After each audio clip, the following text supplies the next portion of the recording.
Assalamualaikum warahmatullahi wabarakatuh. Saya Sri Rahayu Fitri dari jurusan Hukum Ekonomi Syariah semester 7 akan menjelaskan mengenai etika profesi hukum dan etika profesi hukum advokat. Terlebih dahulu, saya akan menjelaskan mengenai etika profesi hukum. Terlebih dahulu kita harus mengetahui apa itu etika. Nah, etika ini berasal dari bahasa Inggris yang disebut dengan ethics, yang mengandung arti ilmu tentang kesusilaan yang menentukan bagaimana patutnya manusia hidup dalam bermasyarakat, ilmu tentang apa yang baik dan apa yang buruk, tentang hak dan kewajiban dan moral. Kumpulan asas atau nilai yang berkenan dengan akhlak, nilai mengenai benar atau salahnya yang dianut suatu golongan ataupun masyarakat. Nah, itu adalah pengertian etika. Dan bagaimana dengan profesi? Nah, profesi itu sendiri adalah bidang pekerjaan yang dilandasi oleh pendidikan, keahlian, keterampilan, dan sebagainya tertentu. Selanjutnya mengenai etika profesi. Nah, etika profesi itu sendiri adalah etika sosial, yaitu filsafat atau pemikiran kritis rasional tentang kewajiban dan tanggung jawab manusia sebagai anggota umat manusia. Itu adalah etika profesi. Dan bagaimana dengan profesi hukum? Nah, profesi hukum ini adalah profesi yang melekat pada dan dilaksanakan oleh aparatur hukum dalam suatu pemerintahan di dalam suatu negara. Mari kita masuk pembahasan yang kedua, yakni profesi hukum advokat. Nah, di sini di antara 5 profesi hukum yang kita pelajari, saya akan menjelaskan mengenai profesi hukum advokat. Nah, advokat itu sendiri berasal dari bahasa Latin, yaitu advocates, yang berarti membantu seseorang dalam berperkara atau meringankan seseorang. Advokat ini sendiri merupakan profesi dalam pemberian jasa hukum, baik di dalam pengadilan maupun di luar pengadilan. Jasa hukum yang saya katakan tadi adalah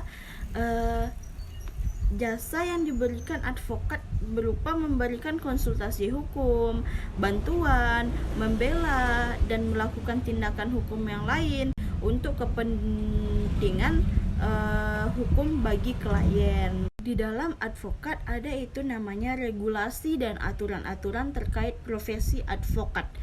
Nah, yang pertama, profesi advokat adalah profesi yang sangat terhormat. Karena kenapa? Dikarenakan dalam menjalankan profesi selaku penegak hukum pengadilan, ini sejajar dengan jaksa dan hakim yang dalam melaksanakan profesinya berada pada bawah perlindungan undang-undang. Yang kedua adalah ketentuan mengenai advokat ini diatur dalam Undang-Undang Nomor 18 Tahun 2003. Nah, tentang advokat, Undang-Undang Advokat merupakan payung hukum utama di Indonesia karena memang tidak adanya peraturan perundang-undang lainnya yang mengatur sebab mengenai advokat ini. Adapun hak dan kewajiban advokat itu sendiri yang diatur dalam Undang-Undang Nomor 23 Tahun 2018 tentang advokat adalah yang pertama, pada pasal 14, advokat bebas mengeluarkan atau pendapat atau pernyataan dalam membela perkara. Nah, yang selanjutnya pasal 15, pasal 16, pasal 17 dan pasal 18. Nah, pasal 18 di sini, advokat dalam menjalankan tugas profesinya dilarang membedakan perlakuan terhadap klien berdasarkan jenis kelamin, agama, politik, keturunan, ras, ataupun latar belakang sosial ataupun budaya. Pada pasal 19 dan pasal 20. Nah, pada pasal 19 ini advokat wajib merahasiakan segala sesuatu yang diketahui atau diperoleh dari kliennya, karena hubungan profesinya kecuali ditentukan oleh undang-undang. Nah, selanjutnya pada pasal 20, advokat dilarang memegang jabatan lain yang bertentangan dengan kepentingan tugas dan martabat profesinya ditentukan oleh undang-undang. Nah, selanjutnya pada pasal 20, advokat dilarang memegang jabatan lain yang bertentangan dengan kepentingan tugas dan martabat profesinya. Tugas dan wewenang advokat. Nah, tugas advokat secara umum, yang pertama, advokat sebagai penyedia dan pemberi bantuan hukum. Yang kedua, advokat sebagai pengawas dan pengawal integritas pengadilan. Yang ketiga, advokat sebagai pembela dan pejuang hak asasi manusia di dalam negara hukum. Yang keempat, advokat memberikan jasa hukum cuma-cuma bagi masyarakat yang kurang mampu secara finansial. Yang kelima, melaksanakan kode etik advokat. Yang keenam, memberikan suatu informasi hukum. Selanjutnya, kewenangan advokat. Nah, kewenangan advokat sekaligus kekuatan advokat sebagai kuasa hukum dari klien tergantung pada ada atau tidaknya surat kuasa yang dilimpahkan kepadanya. Dalam lapangan hukum perdata, advokat bertindak sebagai wakil dari klien secara litigasi di pengadilan perdata dimulai sejak pendaftaran perkara ke kepanitraan sampai pada sidang di pengadilan. Begitu juga dalam lapangan hukum pidana, advokat bertindak sebagai wakil klien mulai dari tingkat pemeriksaan, penyidikan hingga di muka sidang pengadilan. Adapun mekanisme pelaksanaan kode etik itu sendiri, yang pertama, kode etik advokat di Indonesia diatur dalam Undang-Undang Nomor 23 Tahun 2000, Nomor 18 Tahun 2003. Yang kedua, kode etik advokat di Indonesia dibentuk oleh para advokat yang bergabung dalam organisasi advokat dan sebagai hukum tertinggi dalam menjalankan profesi. Nah, yang menjamin dan melindungi namun membebankan kewajiban kepada setiap advokat untuk jujur, adil, dan bertanggung jawab dalam menjalankan profesinya, baik kepada klien, pengadilan, negara, masyarakat, terutama kepada dirinya sendiri. Yang ketiga, Dewan Kehormatan. Dewan Kehormatan adalah lembaga atau badan yang dibentuk oleh organisasi profesi advokat yang berfungsi dan berwenang mengawasi pelaksanaan kode etik advokat serta berhak menerima dan memeriksa pengaduan terhadap seorang advokat yang dianggap melanggar kode etik advokat.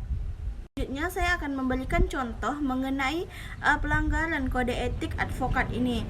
Banyak kita lihat di Indonesia banyaknya pelanggaran-pelanggaran yang dilakukan oleh oknum hakim yang salah satunya yaitu oknum advokat, ahli advokat. Nah, itu ada kasus yang terjadi pada tanggal 10 Januari 2018. Nah, yang mana yang ditetapkan sebagai tersangka obstruction of justice atau OS atau menghalangi penyidikan oleh KPK kepada Rabu tanggal 10 bulan 1 2018. Ia diduga melanggar pasal 21 Undang-Undang Nomor 31 Tahun 1999 tentang tindak pidana korupsi. Nah, ia melakukan korupsi dan ia divonis selama 7 tahun penjara oleh Pengadilan Tindak Pidana Korup Jakarta pada tanggal 28 Juni 2018. Nah, baiklah, itulah tadi pembahasan mengenai etika profesi hukum dan etika profesi hukum advokat. Sampai jumpa. Lebih dan kurang saya mohon maaf. Wassalamualaikum warahmatullahi wabarakatuh.